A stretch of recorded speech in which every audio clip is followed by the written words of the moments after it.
Jamaah yang dimuliakan Allah Subhanahu wa taala,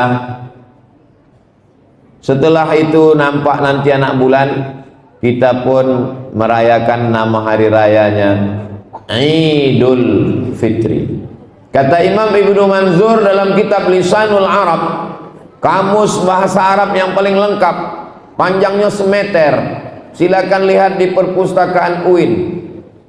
Imam Ibnu Manzur mengatakan asluhu ada yaudu, asal dari kata id artinya kembali. Jadi Idul Fitri artinya kembali makan. Awaklah berapa hari tidak makan? Sudah 28 hari tidak masuk ketupek gulai paku, tidak masuk nasi uduk, nasi lemak. Maka begitu nanti Idul Fitri berarti kita kembali makan. Maka sesoleh-soleh orang, sealim-alim orang, haram hukumnya berpuasa pada tanggal 1 Syawal. Karena 1 Syawal adalah kembali makan. Cuman hati-hati masalah makan ini. Karena lambung ini kan sudah terbiasa tak diisi pagi. Tiba-tiba diisi opor ayam, masuklah bakso masuk, akhirnya mencret 3 hari. Maka disyariatkanlah kita namanya puasa 6. Jadi hari kedua Syawal sudah bisa puasa 6. Untuk apa disyariatkan puasa 6 ini? Rem. Karena kalau tidak ada remnya nanti tiap hari makan. Jadi hari pertama makan, siapa yang mau hari kedua silakan, bebas, tidak mesti mutatabi'aini berturut-turut, bisa di awal, bisa di tengah, bisa di ujung. Kami masih ada utang 7 hari, 7 hari potong buya tidak puasa. Ya, apakah kami qadha dulu atau langsung puasa 6? Qadha dulu 7 hari, habis itu baru puasa 6. 7 tambah 6 3 boleh. Habislah kue itu bu ya.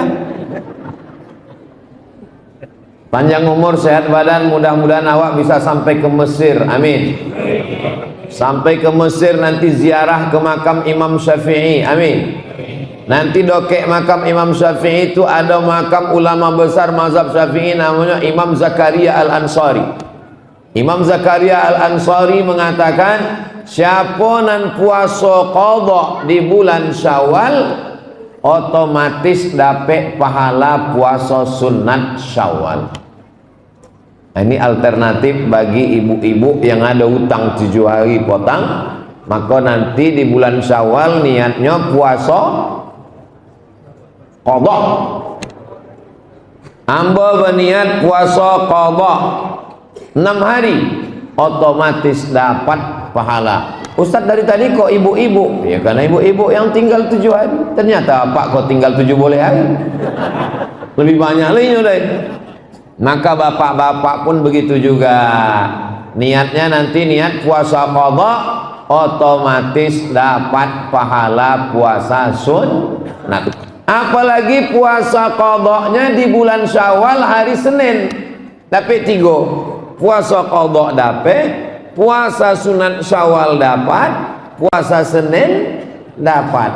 Kata ibu-ibu, dapat 4 Pak Ustaz. Satu lagi apa? Diet.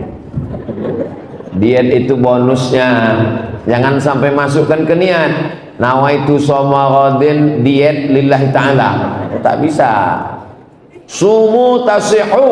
Kalau kamu berpuasa kamu sehat. Sehatnya itu bonus. Ini tentang jangan sampai kebablasan tak ada rem makan makanan. Nah, ini tentang adab-adab kita nanti pada saat Idul Fitri. Idul Fitri balik makan. Yang tak mau makan paksa makan. Tapi memang pengalaman saya, pengalaman ambo pribadi, kalau awak berniat puasa memang banyak godaan. Waktu itu masih mengajar di UIN, puasa sunat ambo. Langsung datang mahasiswa, Pak ada nasi kotak gitu. Waktu tidak puasa, tidak ada nasi. khutbah ambo di Masjid Jalan Sudirman Darul Abror di komplek DPR. Habis khutbah datang jamaah, Ustadz kita mampir sebentar di Pondok Baung. Waktu ndak puasa ndak ada undang. Nah, itu macam-macam tahu setan tuh jadwal. Nah, jadi oleh sebab itu godaan ini luar biasa. Kalau puasanya puasa qadha tak bisa dibatalkan. Tapi kalau puasa sunat bisa. Misalnya ambo bertamu ke rumah ibu. Dan itu ibu suruh makan. Ustaz Somad silakan makan. Mohon maaf bu, ambo puasa. Ibu tidak boleh tersinggung. Karena kata Nabi, faman syaa falyasum. Siapa yang mau teruskan puasanya. Faman syaa falyuftir. Siapa yang mau silakan berbuka. Nah, itu nanti jangan awak tersinggung kalau ada tamu datang ke rumah awak, silakan makan. Saya puasa. Alah, mau mengaji online. So alim. Enggak. Itu memang enggak masalah. Itulah kalau awak sama-sama mengaji, gurunya sama, kajinya sama, insya Allah awak tidak akan tersinggung. Ambo banyak jamaah tamu bertamu ke rumah, silakan makan pak, ambo puasa pak ustaz, silakan minum pak, ambo puasa, ambo tidak tersinggung. Alhamdulillah gula ambo tidak habis. Ustaz kalau bertamu ke rumah orang, kebetulan ustaz puasa sunat, ustaz makan apa enggak? Ambo tengok dulu lauknya. Nah, kalau nasi kotak ayam goreng, nah, itu apa batal mubazir. Tapi kalau asam podeh bau, sah sobik leh, meniti air awak. Nah, ini tentang masalah adab-adab. Jangan tersinggung. Padahal kita sudah bersih. Jadi makna Idul Fitri yang pertama balik makan. Makna Idul Fitri yang kedua adalah Idul Fitri balik suci bersih. Fitrah. Ma min mauludin illa yuladu 'alal fitrah. Semua manusia yang lahir itu fitrah. Kata Abu Hurairah, makna fitrah fitratul Islam. Suci, bersih. Tidak ada anak kecil yang lahir berdosa. Tidak ada lahir anak kecil bawa dosa. Ada pernah bapak ibu mendengar berita telah lahir satu bayi langsung ditangkap KPK? Tidak ada. Sebab bayi kok bersih, tidak ada berdosa. Cubalah awak gendong anak ketek. Ustaz Somad, tolonglah gendongkan anak ambo kau Ustaz. Gendong anak. Lucu ya. Habis itu kok terkoncing anak kau. Betuah anak saya ini Pak Ustaz. Betuah pula katanya anak ini. Laju oleh baju awak dikoncing. Ini betuah. Dan awak pun tidak bohongi. Kenapa kita tidak marah? Sebab anak kecil itu tidak berdosa. Coba kalau apanya itu kunci. Menangis anak gua. Awak pun golak. Apa kata awak? Ini umur begini memang lagi lucu-lucunya. Pak Ahmad. Iya kata. Lagi digendong itu. Kenapa? Sebabnya tidak ada dosa, tidak berdosa. Jadi balik Idul Fitri, balik kepada fitrah, tidak ada dosa. Kharajaka yauma waladathu ummuh, keluar dari Ramadan seperti keluar dari rahim ibunya, suci bersih. Dosanya kepada Allah habis, dibersihkan oleh tarawih, witir, tahajud, zikir, solawat, habis bersih. Ini ambo sedang berhadapan dengan bayi-bayi ini. Cuma gak tua gitu. Baik, dosa kepada Allah Ta'ala sudah bersih insya-Allah. Tapi dosa kepada manusia, itulah maka adat istiadat awak kalau Idul Fitri mohon maaf zahir dan batin. Batin perut, zahir pundak. Apa makna perut dan pundak? Ambo bersalaman sama bapak, Pak Ketua Masjid. Ya, saya pergi dulu ya. Ya, waktu ambo pergi yang nampak apa? Pundak. Itu maka disebut zahir. Waktu ambo poin ndak nampak mana? perut, nan ndak nampak tu batin, maka disebut dengan mohon maaf zahir dan batin. Itu bahasa Arabnya zahir. Kalau ndak percaya, tanya sama dosen bahasa Arab Fakultas Tarbiyah UIN Suska, Ustadz Dr. Alwizar, S1, S2, S3, doktor besar. Kalau ndak percaya sama ambo, ya? Mengigaunya pun bahasa Arab, kata Pak Ahmad. Ambo waktu itu kan balik dari Maroko dengan titel LCMA, LC Al-Azhar, MA Maroko, mendaftar jadi dosen bahasa Arab di UIN. Sampai di situ mengadu ambo ke ketua apa namanya pusat bahasa itu, Bu, ya, pusat bahasa. Waktu tidak diterima waktu kami tidak terima, katanya, karena ijazahnya bukan bahasa Arab. S1 ambo Al-Azhar, S2 Darul Hadis, bukan jurusan bahasa Arab. Itulah hebatnya UIN itu. Kalau tidak jurusan bahasa Arab, tidak diterima waktu. Mesti jurusan bahasa Arab. Jadi kenapa wakini menyebut mohon maaf lahir dan batin? Tidak tahu mau siapa mengubah itu. Tapi deklah awak terlanjur salah, lanjutkan ajalah kesalahan itu. Mohon maaf zahir dan batin. Zahir nan nampak, tapi adonan ndak nampak. Zahir contoh nan salah nan zahir nan mano? Zahir misalnya adonan belum membalikkan rantang potang, itu kan zahir jone. Tapi adonan sifatnya batin di dalam hati, sakit hati awak. Ambo memang sakit hati ambo menengok tetangga awak tu, Bu, ya. Sakit dia apa? Motornya bau. Itu tidak salahinya, salah awak. Bapak Ibu yang dimuliakan Allah Subhanahu wa taala. Jadi Idul Fitri kembali kepada suci bersih. Kepada Allah sudah suci kita, tapi kepada tetangga, kawan, sahabat belum. Itulah maka disunnahkan sembahyang Idul Fitri jalan dari jalan Siko, waktu baliknya jalan satu lagi. Supaya apa? Supaya banyak bersua orang bersalaman minta maaf. Selamat hari raya, ya. Mohon maaf lahir dan batin, minal aidin wal faizin. Oh, enggak ada ini. Bid'ah wa kullu bid'atin dhalalah. Minal aidin, semoga kita termasuk orang yang kembali kepada fitrah. Wal faizin, semoga termasuk orang yang menang melawan hawa nafsu. Doa itu baik apa tak baik? Baik. Sedangkan dalam sholat boleh menambah doa yang baik. Mana dalilnya? Sami Allahu liman hamidah, Rabbana lakal hamdu mil'us samawati wa mil'ul ardi wa mil'u ma syi'ta min syai'in ba'du. Itu yang diajarkan Nabi. Tapi ada satu sahabat lain doanya. Sami Allahu liman hamidah, alhamdulillah hamdan tayyiban katsiran mubarakan fi. Selesai sembahyang Nabi bertanya, siapa tadi nama membuat doa dan tidak pernah hambu ajarkan? Alhamdulillah hamdan tayyiban katsiran mubarakan fi. Nyo gentleman nyo ngaku, ambo nak membaca doa itu tadi ya Rasulullah. Apa kata Nabi? Ra'aitu bid'an wa salasina malakan yabtadirun. Futihat abwabus sama, terbuka pintu langit, malaikat turun ingin mencatat doa yang kau baca. Padahal tak pernah diajarkan Nabi.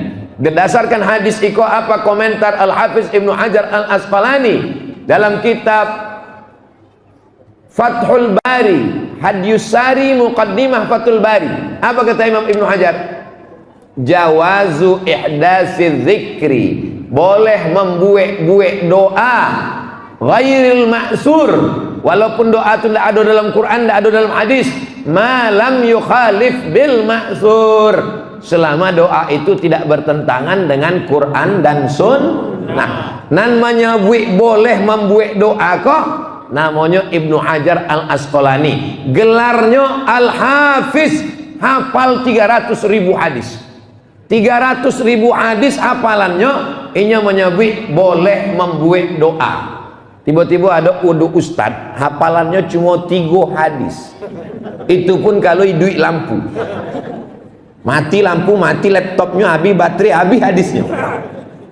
Membid'ahkan tak boleh doa minal aidin wal faizin. Sekarang ambo tanya Bapak Ibu, Anda ikut Ibnu Hajar Al-Asqalani yang 300.000 hadis, atau Ustadz 3 hadis idui laptop kau?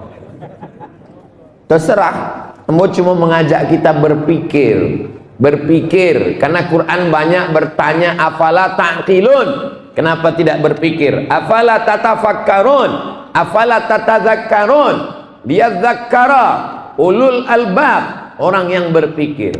Jadi doa minal aidin wal faizin baik, taqabbalallahu minna wa minkum taqabbal ya karim, itu pun doa. Semoga amal kita tarawih awak, witir awak, tadarus awak, hataman Quran awak, tahajud awak, buka puasa diterima Allah. Taqabbalallahu minkum minna wa minkum taqabbal ya karim.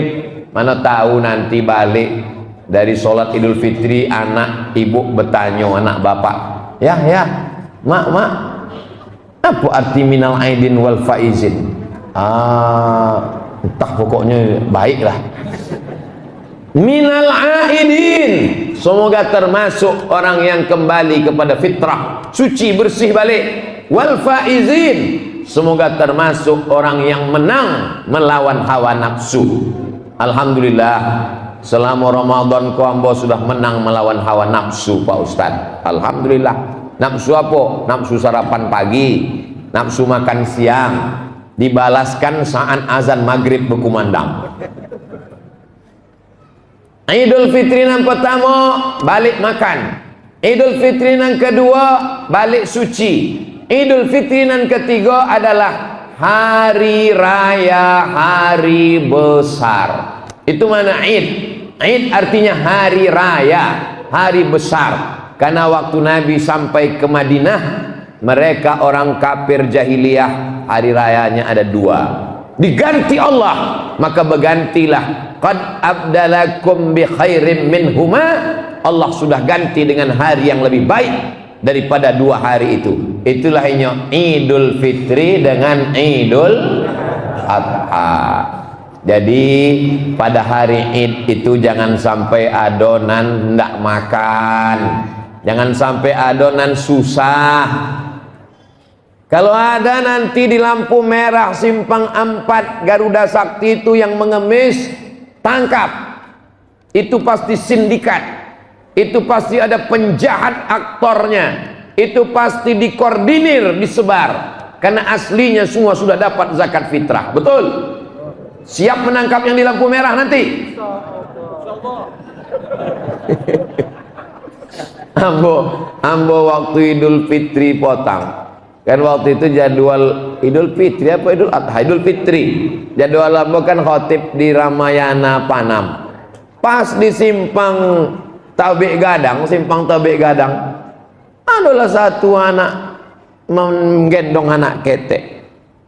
Akan bangkit, Allahu Akbar, Allah. Buka kaca, Pak, kata. Iya, wang lendapek beras, kata. Kasih duit, suruh balik.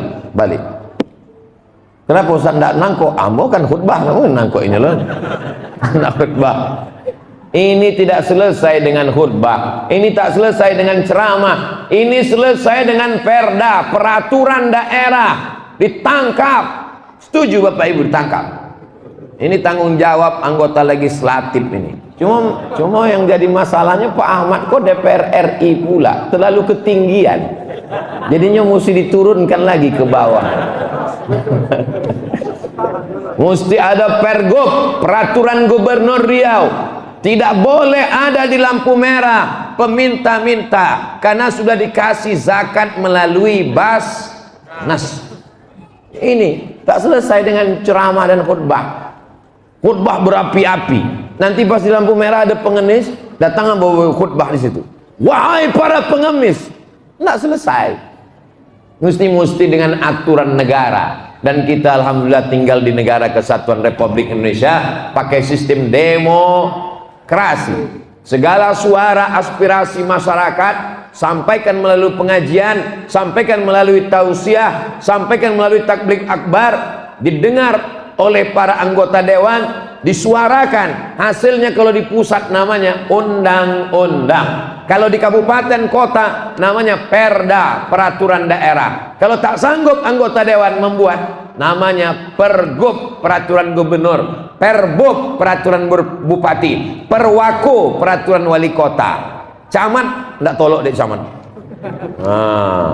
Bapak Ibu yang dimuliakan Allah Subhanahu wa taala. Lalu kemudian setelah Idul Fitri itu apa yang perlu kita jaga? Menjaga masjid. Masjid ukhuwah atau al-ukhuwah? Masjid al-ukhuwah. Dalam perjalanan ambo ceramah, al-ukhuwah iko jadwal ambo sebulan sekali subuh mubarak. Masih ada tuh Bu ya? Masih. Alhamdulillah. Subuh mubarak. Ambo kalau ditanya orang di mana-mana ceramah, Ustadz tolong kasih jurus biar supaya masjid kami ramai. Kata ambo, datang kalian ke Pekanbaru, di Jalan Garuda Sakti, masuk komplek Undri, ada situ namanya Masjid Al-Ukhuwah. Saya pernah mengajar di situ bertahun-tahun setiap subuh Ahad, itu termasuk yang ramai. Bagaimana caranya Pak Ustadz? Setiap subuh Ahad ada namanya coffee morning. Disediakan coffee morning. Coffee artinya kopi, morning artinya pagi. Coffee morning, minum kopi pagi-pagi. Memang tidak adonan lain, kopi aja. Tapi ternyata ada sotonya, ada sopnya, ada baksonya, ada mie ayamnya, ada ketupatnya. Dulu, kini tidak tahu.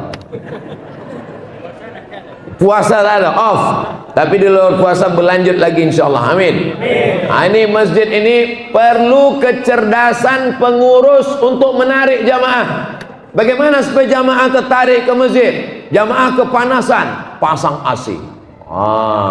Malam tadi yang mau ceramah, AC-nya duo, tapi mati dua-dua. Ditanya deh Pak Bupati. Pak Bupati tanya, Ustadz, ini AC itu? Kata Mbok, AC itu dipasang bukan untuk mendinginkan badan awak Pak, tapi untuk mendinginkan hati awak. Tapi di Masjid Al-Ukhuwah berapa AC-nya Pak? 1, 2, 3, 4, 5, 6, 7, 8, 9, 10. Walaupun 10 tetap angin. Entah AC kalau tidak diservis. Tapi nan jole ikut jumlah jamaah kok.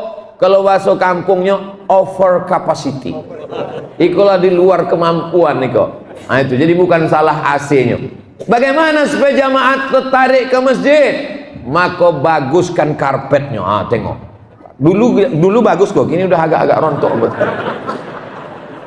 Macam mana supaya jamaah kau tertarik ke masjid?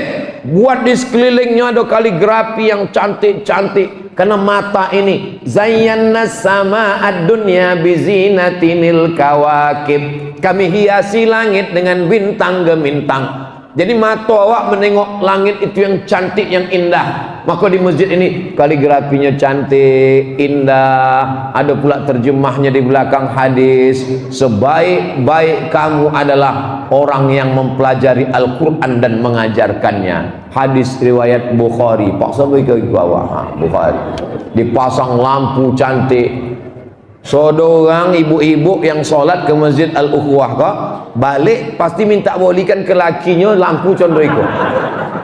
Minta condro ukhuwah katanya.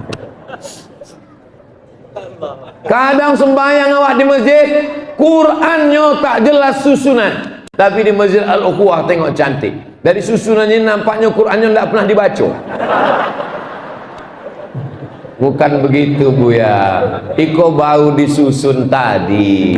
Cantik luar biasa. Itu toiletnya juga. Toiletnya bagus, rapi, bersih. Jadi apalah kurangnya masjid Iko? Ada satu kurang, kanopi. Di situ pintu masuk. Mana kotak sedekah tadi? Sebarkanlah. Siapa yang kuning? Kanopi, kotak, mainkan kotak di muka kok, sebab banyak ikan-ikan godang sih kok. Apa yang dimuliakan Allah. Kalau malam pertama Ramadan, malam kedua, malam ketiga mungkin orang masih ketek-ketek sebab masih ada 3 boleh malam lagi. Iko malam terakhir kalau besok nampak anak bulan. Jadi masukkanlah sisa-sisa yang batal kemarin, masukkan saudara. Masukkan sama dompet-dompetnya sekalian. Bapak Ibu yang dimuliakan Allah Subhanahu wa taala. Masjidnya bagus, tapi kadang sumber dayanya dari mulai muazzinnya, imamnya, masjid awak imam masya Allah. Di antara imam yang ambo suko termasuk imam al-ukhuwah itu. Syukur. Kadang ada imam itu mantap, cuma ayatnya terlalu panjang.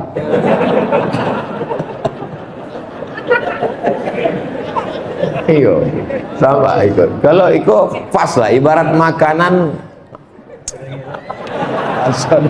Sudah ngelok gitu. Itu suaranya merdu, hafalannya mantap. Imam awak kau bukan tidak bisa ayatnya panjang. Potong waktu kami tahajud sama Pak Ahmad di Al-Falah panjang, bisa nyekori, hafal. Di Quran tuh sodonya di kepalanya 30 juz di kepalanya. Kalau kepala hamba kau juz 30. Nah itu. Jadi beruntung dan betua Bapak Ibu, sumber dayanya ada, khotib imamnya mantap, Bilalnya tadi Bilal awal. Subhanal malikil ma'bud, Subhanal malikil mawjud. Ambo sembahyang di tompek lain, ndak joleh entah apa katanya. Allah. Coba selawatnya tadi. Ibu di belakang mendengar selawat tadi jelas kan? Allahumma salli ala Sayyidina Muhammad, Allahumma salli wa sallim wa barik alaih, Allahumma salli ala Sayyidina wa maulana Muhammad, Allahumma salli wa sallim wa barik alaih, Allahumma salli ala Sayyidina wa nabina wa syafi'ina wa zukrina wa maulana Muhammad, Allahumma salli wa sallim wa barik alaih. Di tempat lain kadang Allahumma salli alaih. Jadi Masjid Al-Ukhuwah kok menjadi masjid standar bagi masjid-masjid yang bingung untuk standar bangunan dari mulai fasilitas sampai imam. Saya mengajak kepada masjid, pengurus-pengurus Masjid Pekanbaru, datanglah kalian piknik ke Masjid Al-Ukhuwah ini. Karena di sini guru-guru awak, ada Ustadz Maghfirah, ada Ustadz Al-Wizar, ada Buya Zul Ikrami. Maka mereka ini mudah-mudahan panjang umur, sehat badan. Allah tidak mencabut ilmu. Innallaha la yanzi'ul ilma intiza'an, macam mencabut pokok kayu dari tanah. Tidak begitu. Tapi bagaimana Allah mencabut ilmu? Biqabdil ulama, dicabutnya ilmu itu dengan meninggalnya ulama. Kalau ulama sudah meninggal, awak tidak punya pegangan. Jadi Masjid Al-Ukhuwah fisiknya bagus, SDM-nya bagus, dan ada ulama-ulama yang menjaga, yang insya Allah tidak mungkin awak salah. Karena setelah meninggal Nabi, yang ditinggalkan tinggal lagi satu, al-ulama warasatul anbiya. Nah ini masjid ini terus tetap kita jaga. Siap Bapak Ibu memakmurkan masjid di luar Ramadan? Sedangkan yang udah balik kampung aja penuhnya macam ini, apalagi nanti setelah yang balik kampung tu balik ke siko, maka insya Allah melimpah ruah. Tapi itu tadilah, masjid ini penuh tapi tak bisa duduk di samping karena lu ada kanopi tadi. Nah, dia memang mesti diingatkan agak 2-3 kali. Sama lupa. Nah, lalu apa lagi yang perlu kita jaga? Yang perlu kita jaga adalah perasaan orang lain. Itulah yang kita lakukan selama Ramadan ini. Selama Ramadan kita dididik untuk merasakan perasaan orang lapar. Lapar itu tak bisa diceritakan rasanya Bapak Ibu.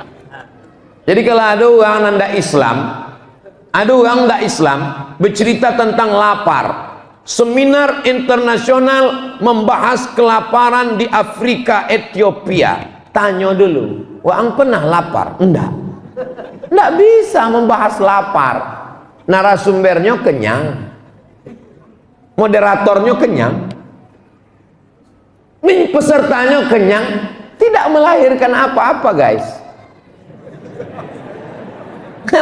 Uang konyang tidak bisa bicara lapar. Maka yang bisa bicara tentang pengentasan kemiskinan, kelaparan adalah orang yang sudah berpuasa. Cobalah deskripsikan tentang lapar. Nanti Bapak Ibu kasih anak-anak kertas, kasih pena, ceritakan tentang lapar. Walaupun sama-sama lapar, sama-sama di masjid, sama-sama berbuka, tapi bahasanya beda-beda. Coba nanti tes, nanti kumpulkan kertasnya, baca satu-satu. Lapar adalah ketika usus melilit-lilit. Satu kertas lagi. Lapar adalah ketika suara cacing mulai kompak. Karena lapar tak bisa diungkapkan dengan kata-kata. Lapar itu langsung dalam bentuk berbagi. Makanya tak diterima puasa orang kalau dia tidak berbagi. Dan yang disebut berbagi itu adalah berbagi zakat fitrah. Bila wajib membayar zakat fitrah? Kalau besok sore nampak hilal anak bulan, lalu kemudian besok diumumkan, maka maghrib besok mulai wajib membayar zakat fitrah sampai khotib naik mimbar. Sama waktu wajibnya dengan waktu takbir. Allahu Akbar, Allahu Akbar, Allahu Akbar. Hebat Pekanbaru. Sampai jam 2 malam takbir berkumandang. Tengok masjid tak ada orang. Rupanya flash disk. Datang penguruh masjid, cucuknya flash disk, nyopel lolok. Makanya banyak yang masuk surga itu nanti flash disk. Itu bedanya Masjid Al-Ukhuwah nih. Anak-anak muda kok dilatih untuk bertakbir. Berapa kali puasa awak tidak bisa bertakbir? Malam takbiran tidak boleh. Kenapa? Karena Covid sedang takbir juga. Tapi begitu Covid berakhir, maka silakanlah agungkan asma Allah. Guna takbir itu bagi orang yang menyepelekan umat Islam, mengatakan umat Islam tidak bersatu, umat Islam tidak ada. Menengok orang bertakbir sampai 2 kilometer panjang. Buat Pekanbaru tuh Ustaz. Waktu malam Idul Fitri kami tengok bertakbir dari mulai pasar pagi Arengka sampai ke arah Sukakarya. Itu bukan takbir, itu macet.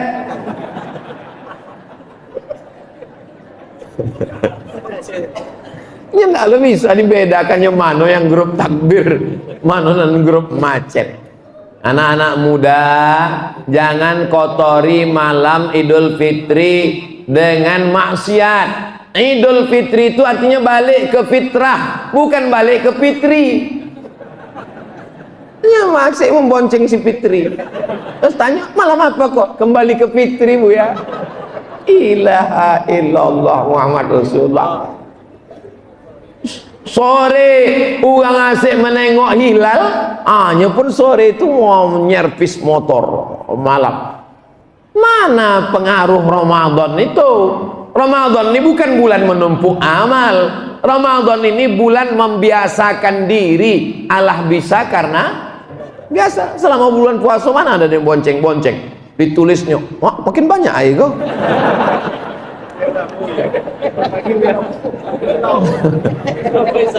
Sampai sahur gitu. Ambo jam mompek beko bangkit ke airport. Kau tahu si hambunan terakhir kok? Bukan sudah eko mati. Nah itu. Kamu sobi ke Ustaz Al-Wizar, nanti ambo tausiah Masjid Al-Ukhuwah, tausiah terakhir. Sudah itu malam jam sampai ambo ke airport, ambo ndak pergi ke Jawa Timur. Jadi sampai mana cerita tadi? Awak jagolah malam takbir itu. Apa buktinya puasa kita ini berhasil? Ringan tangan berbagi. Menengok fakir miskin tak makan, tidak diterima tarawih kita itu. La yabitu syab'anan laisa bil mu'min. Tidak diakui sebagai orang beriman. Maka yang diundang bulan puasa itu bukan ya ayuhan nas, ya ayyuhalladzi amanu. Apa tanda beriman? Tak sampai hati menengok orang tak makan. La yu'minu ahadukum, kamu tidak beriman hatta yuhibba li akhihi, kau sayang kepada saudaramu ma yuhibbu li nafsihi, seperti sayang pada diri sendiri. Jangan sampai ada tetangga awak ndak makan, jangan sampai adonan ndak berbaju bau, jangan sampai adonan susah. Sebab apa? Tetangga awak tu berapa orang? Kata Imam Sufyan Ats-Tsauri, 40 rumah ke muka, 40 rumah ke belakang, 40 ke kanan, 40 ke kiri. Mesti awak cek mana nak makan, mana nak makan, mana nak makan. Kalau beli baju raya boleh 3. Anak kita kan 2. Kenapa boleh 3? Ada anak yatim di belakang nan membeli baju, nan membeli bapak, nan mengantar baju tu ibu. Jangan bapak mengantar. Kalau maknya cantik berkelahi pula gara-gara itu. Ini penting. Nampaknya sepele, remeh-temeh, tapi ini adalah pelajaran Islam mengajarkan tidak hanya hablum minallah, tarawih, witir, iktikaf, Lailatul Qadar, tapi juga ada kepedulian bersama sosial. Maka orang yang tidak membayar zakat fitrah mengawang-awang, menggantung puasanya. Apa maksud? Apa hikmah? Apa filosofinya? Bahwa seimbang antara hablum minallah dengan hablum minannas. Bapak ibu yang sudah membayar zakat fitrah berartinya membayar zakat fitrah waktul jawaz. Bapak ibu sudah bayar zakat fitrah? Bagi yang belum bayar zakat fitrah, kalau besok nampak anak bulan, besok malam membayar sampai khatib naik mimbar. Siapa nan idui bernyawa di atas muka bumi dari mulai azan maghrib sampai khatib naik mimbar wajib membayar zakat fitrah. Jadi siapa yang tidak ingin membayar zakat fitrah, meninggallah habis asar besok sore. Kalau memang besok nampak anak bulan, jadi tinggal menunggu besok nampak lalu kemudian bayarkan zakat fitrah. Ambo ini jadi konflik masalah kini. Sebab pusat mengumumkan 2,7, provinsi menyebut 2,5. Ambo dapat WA 25 apa 27? 25 apa 27? Kata Ambo ndak pusing sebab Ambo dari dulu 3 kilo. Dari mana Ustaz dapat 3 kilo? Sebab zakat fitrah itu 1 sok. 1 sok tu 4 mud. 1 mud tu 7 on setengah. 7 on setengah, 7 on setengah, 7 on setengah, 7 on setengah, 3 kilo. Andai pakai 2,5 berarti yang wajib 2,5, yang setengah kilo sedekah. Andai pakai 2,7 berarti yang wajib 2,7, yang 3 on terhitung sebagai sedekah. Awak jangan hitung-hitung sama Allah, nanti Allah hitung-hitung pula sama awak, dikasihnya napas awak setengah. Judul lagunya setengah napasku pergi. Bapak ibu yang dimuliakan Allah subhanahu wa ta'ala, bapak ibu yang sudah membayar zakat fitrah, alhamdulillah. Ambo dari 2008 balik dari Maroko, pertama Ramadan Pekanbaru 2008, kinilah 2023. 3 boleh tahun, 5 boleh tahun, 5 boleh kali Ramadan. Tidak pernah bayar zakat fitrah pakai duit. Ambo membayar zakat fitrah pakai beras. Ambo beli beras, ambo masukkan seplastik 3 kilo, ambo bayarkan zakat fitrah untuk anak, untuk keluarga, eko zakat fitrah. Tapi ambo tidak menyalahkan yang pakai duit. Mungkin inyo orangnya tidak mau ribet beli beras masuk payah pakai duit, nyo pakai mazhab Hanafi. Potang ambo baca dalam kitab Al-Bayan lima yushghilul adhan Syekh Ali Jum'ah. Beberapa hari yang lalu dimuat lagi di Facebook beliau bahwa menurut mazhab Hanafi membayar pakai uang. Kini di Mesir kalau pakai uang 30 pon. Di Indonesia kalau diuangkan tak tahu berapa. Kenapa? Karena kata beliau kalau dibayarkan gandum, orang tetap menjual gandum untuk dapat duit. Kenapa zaman dulu pakai makanan pokok? Sebab dulu transaksinya barter. Jadi kalau nyo punya gandum, nyo punya beras, beras bisa ganti ikan, beras bisa ganti kain. Tapi kalau kini berasnya terlalu banyak, tidak bisa ditukar pakai makanan, tak bisa diganti sebab tidak pakai barter. Ini terserah hikmah yang luar biasa. Tapi ambo tetap pakai beras. Tapi ambo tidak mengajak mewajibkan jamaah, tapi tetap ikut kaedah-kaedah mazhab supaya jangan sampai mencampur adukkan, supaya selamat ibadah awal. Bapak Ibu yang dimuliakan Allah Subhanahu wa taala, takbir sudah, zakat fitrahnya sudah, makna Idul Fitrinya sudah. Lalu kemudian Nabi naik ke atas mimbar. Hari Rabu Nabi naik ke atas mimbar. Rabu naik ke atas mimbar, Kamis, Jumat, Sabtu, Ahad, Senin meninggal. 5 hari sebelum meninggalnya naik ke atas mimbar. Apa kata Nabi? Man kuntu jalattu lahu zuhran. Siapa yang pundaknya pernah konai cambuk ambo, ambo mencambuk kudo, lalu ujung cambuk konai ke pundaknya, sakit badannya, falyastaqit minhu, ini pundak ambo, silakan balas. Sahabat diam saudara. Man kuntu syatamtu lahu irdan. Siapa yang hatinya sakit, tersinggung, kata-kataku kasar, pernah menyinggung perasaannya, ada irdi, ini harga diri Muhammad, falyastaqit minhu, silakan balas. Sahabat diam. Yang ketiga, siapa nan pitinya pernah ambo pinjam, kata Nabi, togak sahabat. Kata sahabat, innalaka alayya salasa darahim, engkau ada utang 3 dirham ya Rasulullah. Duit ameh namanya dinar, duit perak namanya dirham, tidak ada duit kertas. Duit kertas belakangan oleh Presiden Amerika. Lalu kemudian kata Nabi kepada Fadal bin Abbas, saudara kandung Abdullah bin Abbas, anak Abbas sepupu Nabi, idfa ya Fadal, tolong bayarkan Fadal. Apa makna hadis iqam? Nabi minta maaf. Jadi kadang ada orang, saya tak mau minta maaf. Apa itu Idul Fitri minta maaf? Tunjukkan dalilnya. Dalilnya ada, waang bonga. Nabi minta maaf. Apa yang kita maaf? Yang ada dalam Quran itu kan memaafkan. Coba baca ayatnya.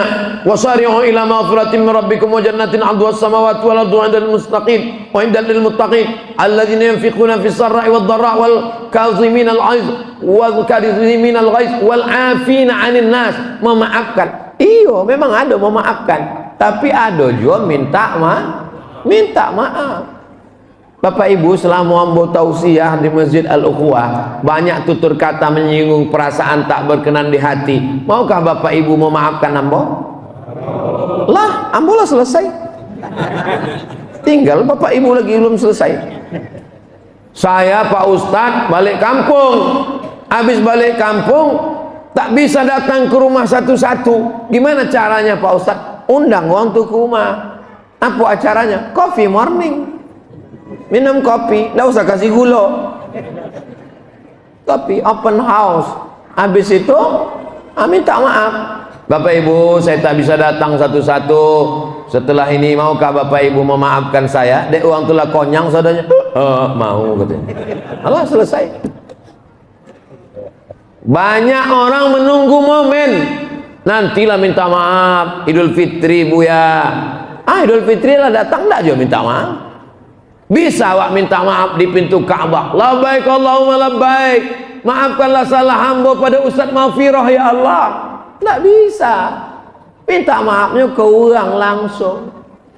Masalahnya mau memaafkan indah itu bukan urusan awak. Ambo lah datang ke rumahnya Buya. Ambo pencet bel 2 kali, kalau anjing herder. Itu bukan urusan awak. Yang penting awak minta maaf. Kalau masalah uang, utang piutang balikkan. Masalah barang balikkan, masalah hati maafkan.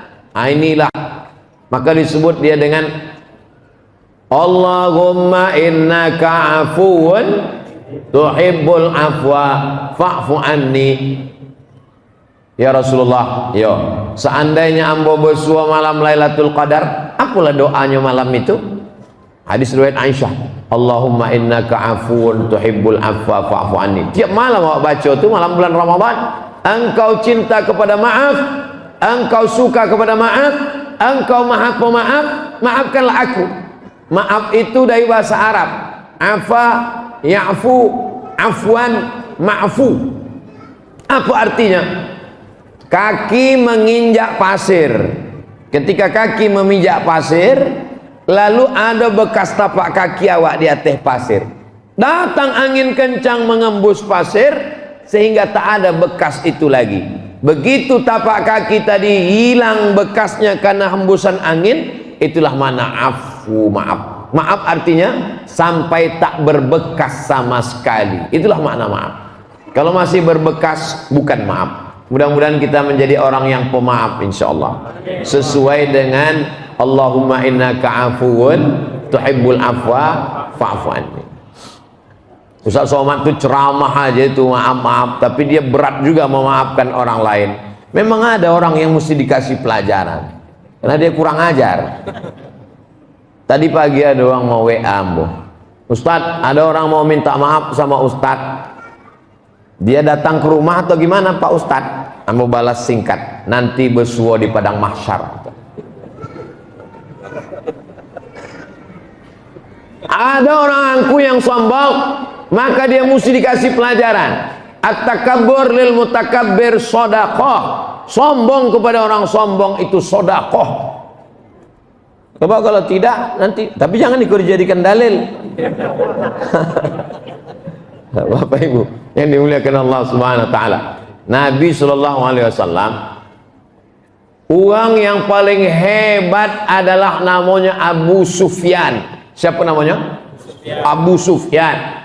Waktu Nabi giginya patah berdarah perang Uhud, datang Abu Sufyan itu menginjak-injak jenazah sahabat, naik kuda berwarna hitam. Aina Muhammad? Aina Muhammad? Mana Muhammad? Mana Muhammad? Bini Abu Sufyan itu namanya Hindun. Mohon maaf kalau kebetulan ibu ada namanya Bu Hindun. Hindun itu mengupah satu laki-laki namanya Wahsy untuk menyobek jantung Hamzah. Wahsy, nanti kalau Hamzah dapat wang bunuh, sobekkan jantungnya, dibelah, dikunyahnya jantung Hamzah. Hindun. Tahun ketiga hijrah. Tahun keempat, tahun kelima, tahun keenam, tahun ketujuh, tahun ke-8. 5 tahun sesudah itu. Peristiwa kau terjadi tahun ketiga. Tahun ke-4, tahun kelima, tahun ke-6, tahun ke-7, tahun ke-8.